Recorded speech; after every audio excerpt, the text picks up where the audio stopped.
You are not seeing reality. You are seeing your brain's best guess. Every moment, your senses deliver data that's delayed and incomplete, a phenomenon known as neural delay.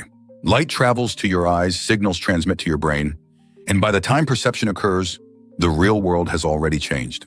To keep up, your brain predicts what should be there, filling gaps to create continuity. Light enters the eye. Along a buffering timeline, missing frames are filled by neural animation. The overlay term perception appears, highlighting that what you see is a constructed experience. This is the core of predictive processing. Your brain constantly forecasts the next moment, using memory, context, and learned patterns. When actual sensory data arrives, it compares prediction to input. If they match, you perceive a seamless world. If there's a mismatch, error signals adjust your experience, often without your awareness. Prediction arrows project forward, error signals flash and recalibrate the image, all beneath the surface of consciousness. Optical illusions and motion tricks expose this hidden mechanism.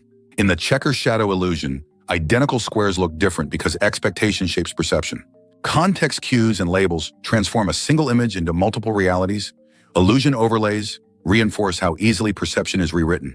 This predictive system explains why eyewitness memories often conflict and why reactions feel instantaneous, even though neural processing is slow. As a witness scene replays, overlay labels reveal diverging accounts. Reaction time overlays chart the gap between real events and your perceived response. Despite these delays, reality appears smooth and continuous. Your brain edits and updates your world, prioritizing safety and speed over perfect accuracy. You don't experience reality, you experience a prediction.